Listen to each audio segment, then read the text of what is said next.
말씀 나누기 전에 한 가지만 더 광고를 좀 강조하고 싶은데요. 아까 잠깐 광고했지만 1월 26일 날 월요일인데요. 그날 뭐 한다고 했죠? 네, 4대 담임 목사 청빙을 위한 연속 기도회가 있고요. 그 기도회 순서가 우리 청년들의 차례입니다. 많은 분들이 함께 참여해 주셔서 우리 4대 담임 목사님 청빙을 위해 또 함께 한 마음으로 모두어 주시면 좋겠습니다. 이제 말씀 나눌 거예요. 한번 잠깐 저를 봐주시겠어요? 이게 생각보다 되게 머네요. 예. 저희가 신앙생활을 쭉 하다 보면 종종 듣는 말이 하나 있어요. 나 인격적으로 주님을 만난 것 같아.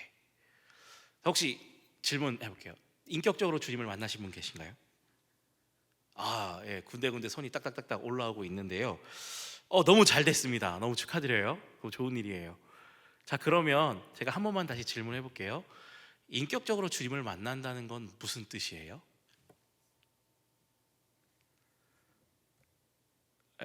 편하게 대답하셔도 돼요. 지금 인격적으로 주님을 만나시는 분들 이렇게 손을 들었잖아요. 그럼 제가 다시 질문하는 거예요. 인격적으로 주님을 만나는 건 어떻게 하는 거예요? 이게 뭔가 되게 입 끝에서 나올 것 같은 간질간질함이 있죠. 뭔지 알 것 같은데 막상 말하려고 하면 이게 뭐지 싶은 내용이에요. 막연하게 알고는 있는데 말하려고 하니까 말하기가 어려운 주제가 인격적으로 주님을 만났다라는 내용인 거예요. 주님을 인격적으로 만났다라고 말할 때 가장 보편화된 내용은 뭐냐면 나 이제 구원받은 것 같아 라는 내용입니다. 이제 죄의 노예, 죄인의 신분에서 벗어나서 거룩한 하나님의 백성이 되고 자녀가 되었다는 사실을 내가 믿음으로 받아들이게 된 거죠. 내가 이제 주님과 새로운 관계가 됐어. 이 사실을 말하는 게 주님을 인격적으로 만났다라는 뜻이 될 겁니다. 오늘 이 자리 가운데 앉아있는 우리 모든 청년들과 또 성도님들이 그렇게 주님을 인격적으로 만나신 분들이기를 주님의 이름으로 간절히 축복합니다. 자, 그런데 주님을 인격적으로 만난다라고 했을 때, 만났다라고 했을 때 나 구원받았어 라는 의미 말고도 굉장히 중요한 하나의 의미가 더 있습니다. 그건 뭐냐면요, 한번 따라해 볼까요? 약속. 네. 제가 지금 영어로 얘기하는 거 아니죠? 자, 다시요. 주님을 인격적으로 만났습니다라고 말할 때 나 구원받은 것 같아 라는 의미도 있지만 그 안에는 놓치지 말아야 될 중요한 원리가 하나 더 담겨져 있는데 그 원리가 뭐라고요? 약속입니다. 누군가는 계약이라고도 표현하고요. 그런데 우리는 누군가의 말보다 성경이 말하고 있는 게 더 중요하잖아요. 성경에서는 이렇게 표현을 합니다. 언약이라고요. 여러분, 예수님 눈에 보이세요? 여기 앞에 형제 2명이 앉아 있는데 어떻게 예수님 눈에 보이세요? 안 보이죠. 거짓말하는 거 아니잖아요. 여기 앉아 계신 분들 중에서 예수님 눈으로 본 적 있으신가요? 봤다고 하면 문제 있는 거예요? 예수님 눈으로 볼 수 없죠. 그럼 볼 수도 없고 만질 수도 없고 느낄 수도 없는데 도대체 그 예수님은 어떻게 만난다는 걸까요? 하나님께서 오늘 우리에게 예수님을 알 수 있도록 주신 것이 있죠. 그게 뭐예요? 성경, 하나님의 말씀입니다. 근데 이 성경에는요, 또 다른 이름이 있어요. 자, 성경을 딱 펼치면 크게 둘로 나눌 수 있죠. 뭐와 뭐예요? 뭐와 뭐죠? 구약과 신약입니다. 자, 그러면 구는 뭔지 알겠고 신도 뭔지 알겠어요. 약은 뭐예요? 우리가 먹는 약일까요? 약속이라는 뜻입니다. 그러니까 구약은 과거에 맺었던 약속, 신약은요, 새롭게 맺어진 약속. 그러니까 성경에 또 다른 이름이 있다면 그 이름은 약속, 언약인 거예요. 눈에 보이지 않는 주님과의 만남은 이 언약을 기초로 해서 이루어지게 되는 겁니다. 하나님께서는 온 세상을 창조하신 창조주이시고요, 오늘 우리는 그 창조주가 만든 하나의 피조물일 뿐입니다. 비슷한 면들이 조금 있기는 하겠지만 하나님과 우리는 존재의 본질이 다릅니다. 존재하는 차원도 다르고요, 격이 다릅니다. 이 부분을 쉽게 예를 들어 볼게요. 바깥에 지나가는 나무를 보면서 와, 나무님, 내가 나무님을 인격적으로 만났습니다 라고 하실 분 계세요? 아니면 저기 갑작스럽게 집에서 튀어나온 바퀴벌레 같은 게 있는데 그걸 보면서 와, 드디어 내가 바퀴벌레님을 조우했습니다, 너무 반가워요 하실 분 계세요? 없죠. 우리와 소통하지 못하는 존재, 격이 다르는 건 그런 거거든요. 하나님과 우리 사이가 격이 다르다고 할 때는 근본적으로 소통을 할 수가 없습니다. 우리는 아무리 하나님을 알고 싶어도 알 수가 없어요. 그런데 우리가 어떻게 하나님을 알고 그분을 만날 수 있게 된 걸까? 하나님께서 자기 자신을 언약이라는 매개체를 통해 우리에게 드러내 보여주셨기 때문입니다. 언약을 통해서 오늘 우리와 관계를 맺으셨다라는 거예요. 하나님이 우리의 눈높이를 맞춰주신 겁니다. 이걸 조금 어려운 말로 성육신이라고 하는데요, 그건 다음번에 한 번 더 살펴보도록 할게요. 자, 이 언약이라는 것, 계약 혹은 약속이라는 건 두 대상이 있어야만 성립이 가능합니다. 혼자서 약속을 맺을 수는 없어요. 그러니까 언약을 맺었다라는 것은 반드시 관계를 형성한다라고 하겠습니다. 그리고 이렇게 형성되어진 관계 안에서 서로가 서로에게 맞는 조건을 이행하는 거예요. 자, 예를 들면요, 서로 좋아하는 두 남녀가 있습니다. 제 눈앞에 딱 저기 남녀가 앉아 있으니까 이 두 분이 커플이죠? 아니면 안 되는데, 네. 이 두 사람이 커플일 텐데, 자, 서로 좋아하는 마음이 생겨서 사귀기로 했어요. 자, 그러면 사귀기로 한 그 날부터 종이로 문서 하나 딱 써갖고 서로 계약 맺고 도장 딱 찍고 이제 우리 두 사람은 사귀는 사이입니다라고 그렇게 하나요? 했어요 그렇게? 아니죠. 예, 그렇게 안 하죠. 서로 마음이 있고 이렇게 했지만 우리 둘이 사귀기로 했어요라고 하지만 그 관계에 대해서 따로 공증을 하지는 않아요. 자, 공증을 하지 않았지만 서로 간에 지켜야 하는 관계 안에서의 룰이 생기죠. 맞나요? 예를 들면 남자 형제에게 여사친이 진짜 많아요. 자매님들은 어때요? 질색팔색 하시는 분들 있잖아요. 싹 다 정리해. 반대로 여자친구에게 남사친이 진짜 많아요. 연락하는 사람들이 많아요. 그럼 어때요? 저는 진짜 싫더라고요. 그래서 서로 암묵적으로 룰을 정하죠. 남사친, 여사친은 우리 사귀는 동안은 정리합시다. 되게 저만 이상한 사람인 것 같아요. 네. 그리고 또 그런 것도 있잖아요. 이제 우리 썸 탈 때는 빨리빨리 연락하고 그런 거 잘 안 했는데 밀당이라는 거 하는데 사귀고 나서부터는 연락 빨리 하기. 카톡 안 읽어? 빨리 확인해. 일 없어질 때까지 계속 보고. 이런 거 있잖아요. 이거 다 종이로 써갖고 이거 우리 서로 지키기로 합시다, 이런 식으로 하나요? 아니죠. 아무것도 기록하지 않지만 서로와 관계가 만들어지게 되면 지켜야 될 룰이 생겨나는 거예요.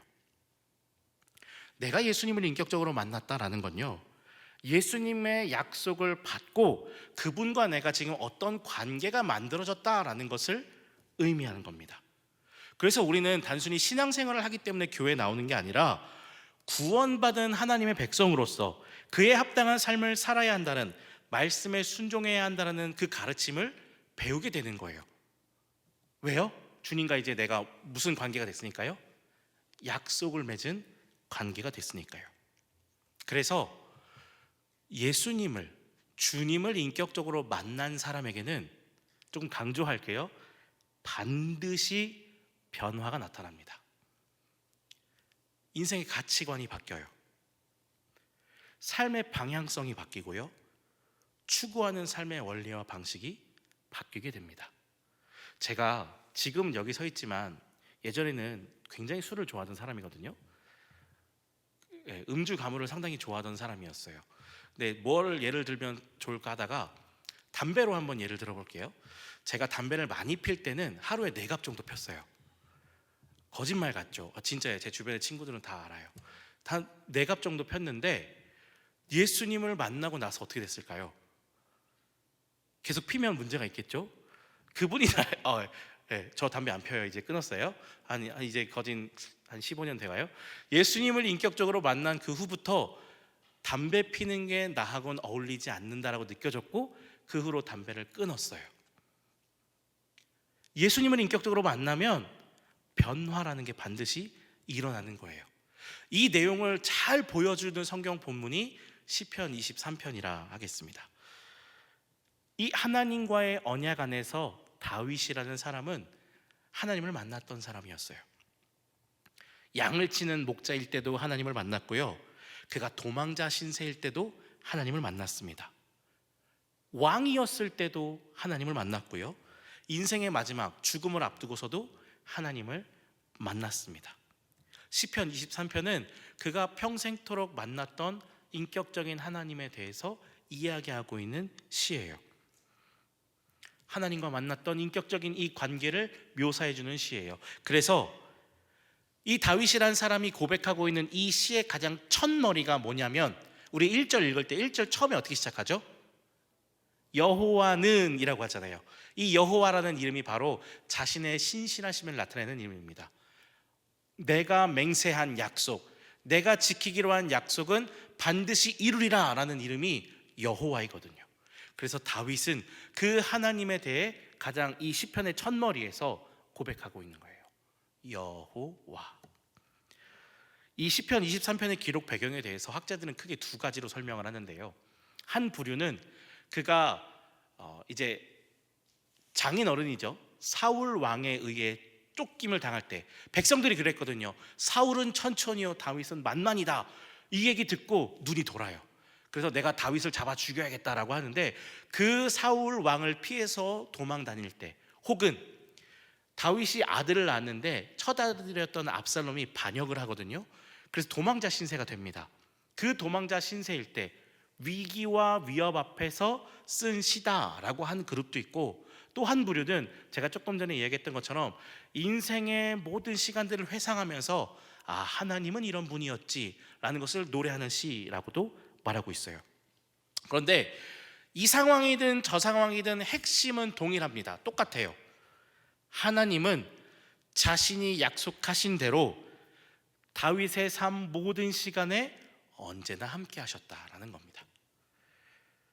다윗이 목동이었을 때 곰과 사자의 발톱에서 그를 지켜주신 분이 누구셨을까요? 하나님이셨습니다. 사울 왕이 그를 죽이려고 할 때, 그가 도망자의 신분이었을 때 그를 지키고 보호하신 분은 누구셨을까요? 하나님이셨습니다.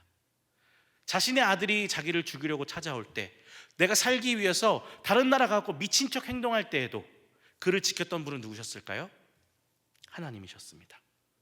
그가 왕으로서 한 나라를 다스리고 외부의 침략으로부터 그 나라를 지키려는 모든 전쟁 가운데서도 그가 살아갈 수 있도록 허락해 주신 분은 누구셨을까요? 하나님이셨습니다. 모든 순간마다 그와 함께 하시며 그를 지키신 분이 여호와 하나님이셨어요. 다윗이 잘해서 그랬을까요? 아니요. 그가 강했든지 약했든지 부족하든지 많든지 좋든지 나쁘든지 상관없었습니다. 왜요? 신실하게 자신의 약속을 지키시는 분이 하나님이시기 때문이었습니다. 그가 말씀하셨거든요. 내가 너와 함께 하겠다. 언제나 내가 너와 함께 하겠다. 그래서 다윗은 하나님이 말씀하신 이 약속 안에서 가장 평안했습니다. 그가 걷고 있는 삶의 내용들은 최악이에요.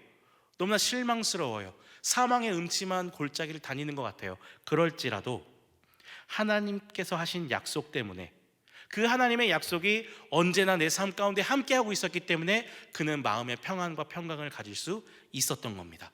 그것을 고백하는 내용이 바로 우리가 읽었던 1절이에요. 우리 1절 한번 같이 읽어볼까요? 시작.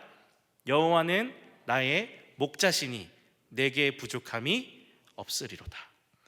우리 사랑하는 모든 청년 여러분, 우리는요, 우리가 살아가는 삶의 자리에서 스펙 가지고 되게 많이 평가받잖아요.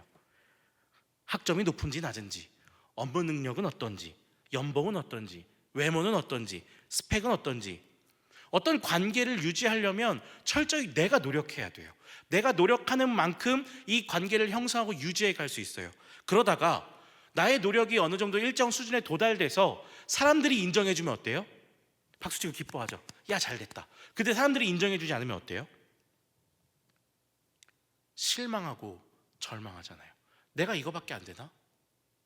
솔직히 우리 인스타 같은 거 보면 이거 진짜 많이 느끼거든요. 다른 사람들이 어디 해외 여행 간 거 막 찍어갖고 되게 멋있게 올려요. 예쁜 카페 가갖고 음식 막 찍어서 올려요. 그런 거 보면 어때요? 솔직하게 저는 그런 거 보면서 왜 이렇게 쓸데없는 걸 올리나라고 했는데, 저랑 같이 살고 있는 분은 좀 다르게 느끼더라고요. 나도 저거 하고 싶은데, 나도 저거 가져보고 싶은데, 우리도 저런 거 했으면 좋겠는데. 지금 가지고 있고 지금 하고 있는 것도 너무 좋은데 다른 사람이 하고 있는 거 보면서 부러워해요. 그리고 그걸 하지 못하고 가지지 못한 것에 대해서 실망해요. 스스로를 못나게 여겨요. 아무도 그렇게 생각하지 않고 아무도 그렇게 말하지 않는데 내가 나 스스로의 평가를 그렇게 내리는 거예요. 그런데 그런 원리가 하나님과 우리 사이의 관계에도 고스란히 적용이 되는 거예요. 그래서 내가 이만큼 노력하고 내가 이만큼 성취하고 내가 이만큼 신앙이 좋아야 하나님도 나를 사랑하겠지 생각한다는 거예요. 하나님과 우리와의 관계를 어떤 조건적인 계약 안에 가둬둬 버리는 거예요. 그런데 하나님을 만난다는 건 세상의 원리하고는 전혀 다릅니다. 아예 달라요. 내가 노력하고 나의 많은 스펙을 통해서 하나님을 만나는 것이 아니라 하나님께서 먼저 우리를 아시고 우리를 찾아오셨기 때문에 만날 수 있는 거예요. 하나님께서 오늘 우리를 아시고 내 모습 그대로를 다 아시는 그분이 상관없다 여기며 우리에게 찾아오셨기 때문에 우리가 주님을 만날 수 있게 됐다라는 겁니다. 하나님의 신실하심이 오늘 우리에게 나타났기 때문에 우리가 주님을 만날 수 있는 거예요. 그게 예수님의 십자가였습니다. 로마서 5장 8절에서는 그래서 그렇게 얘기해요. 우리가 아직 죄인 되었을 때 그리스도께서 우리를 위하여 죽으심으로 하나님께서 우리에 대한 자기의 사랑을 확증하셨다. 세상은 우리가 무언가를 증명해야 인정해 줄지 모르지만 하나님은 자신의 언약 안에서 우리를 인정해 주시는 분이다라는 겁니다. 여러분 MBTI 다 해보셨죠? 갑자기 졸리고 있는 것 같아요. 눈을 떠 저를 바라보세요. MBTI 다 해보셨죠? 저는 ENFP와 INFP를 왔다 갔다 하는 사람입니다. 근데 MBTI 말고 또 다른 테스트들 되게 많잖아요. 애니어그램도 있고 뭐 되게 많잖아요. 그런 거 테스트 하면서 우리 다른 사람들하고 연결하려고 되게 많이 노력하거든요. INFP? 나 INFP. 오, 잘 맞아. 근데 INFP인 사람이 ESTJ? 나랑 완전 반대. 예. 막 이렇게 하잖아요. 나 어떤 그런 데이터를 가지고 나하고 다른 사람들과의 관계를 자꾸 만들고 형성하려고 하거든요. 그런데 그런 데이터들이 우리 존재를 설명할 수 없어요. 다 설명해 주지 않아요. 그런데 그 어떤 데이터가 없어도 우리를 가장 잘 아시는 분이 계세요. 그분이 누구신 거예요? 하나님이신 거예요. 주님과의 인격적인 만남을 가졌다라는 건 세상의 수만 가지 기준을 가지고 나를 정의하는 것이 아니라 오늘 시편 1절에서 고백했던 것처럼 여호와가 나의 목자가 되십니다 라는 그 단 하나의 관계 정의로 내 인생을 설명해 가는 거예요. 나 주님을 만났어. 주님이 나의 목자가 되셨어. 나 주님을 만났어. 주님이 나의 주인이 되셨어. 나 주님을 만났어. 주님이 나를 이토록 사랑하고 계셔. 취업 준비로 혹은 관계 안에서의 상처로 오늘 부족함을 느끼고 있다면 우리의 상황이 아니라 하나님께서 우리와 언약을 맺으셨다는 것을 기억하며 그분께 시선을 둘 수 있는 우리 모두가 되면 좋겠습니다. 다윗이 도망자 신분이었을 때, 또 침상을 다 적실 만큼 너무나 큰 죄를 짓고 하나님 앞에 회개할 때에도 하나님은 다윗을 사랑하시며 그를 인도해 주셨던 것처럼 내가 연약할 때에도 주님은 여전히 우리의 목자가 되어 주실 겁니다. 그리고 언제나 우리와 함께하기를 기뻐하십니다. 그분이 우리 주님이세요.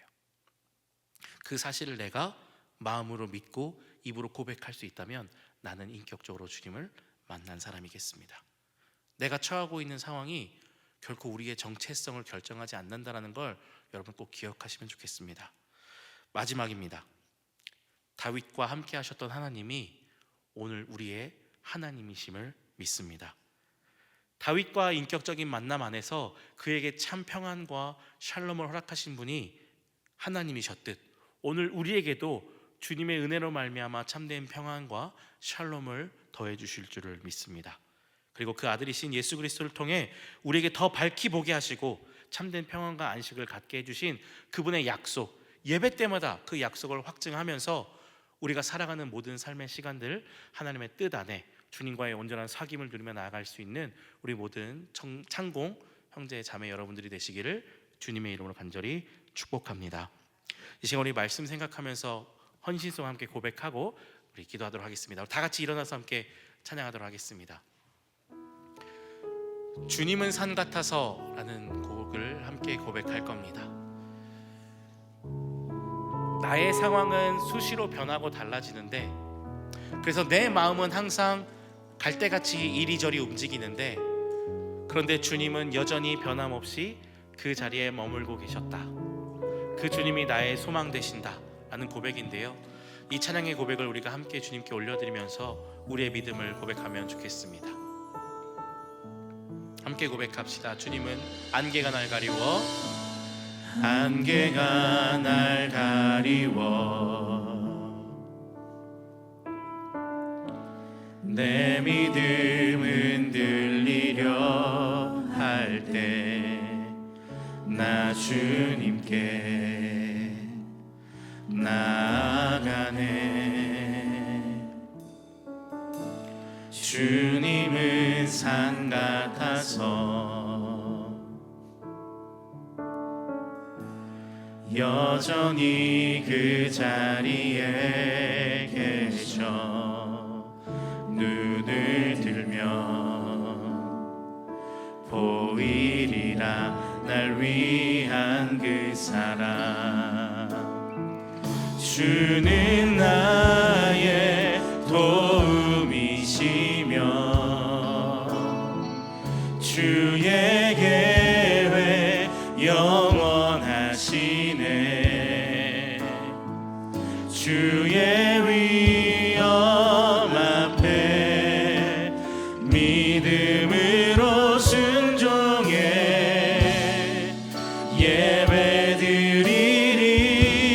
예배드리리. 주님께서 날 이끄시며 주가 항상 함께 하시네. 주의 사랑 안에 믿음으로 순종해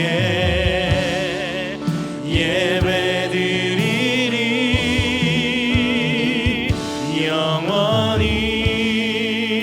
우리 한 번 더 고백합시다. 주님은 산 같아서, 주님은 산 같아서 여전히 그 자리에 계셔. 눈을 들면 보이리라 날 위한 그 사랑. 주는 나의 도움이시며 주의 계획 영원하시네. 주의 위엄 앞에 믿음으로 순종해 예배드리. 주님께서 날 이끄시며 주님께서 날 이끄시며 주가 항상 함께 하시네. 주가 항상 함께 하시네. 주의 사랑 안에 믿음으로 순종해.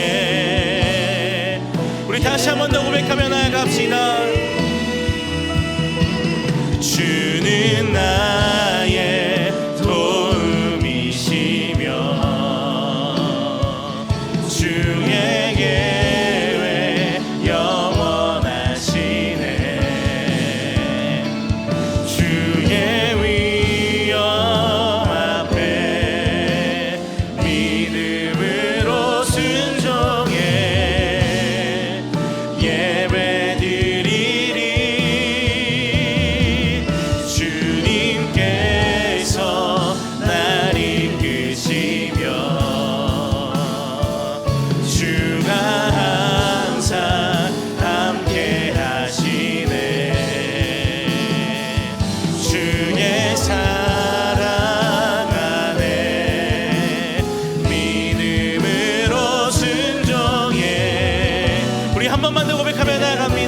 주님만이 나의 도움이십니다. 주는 나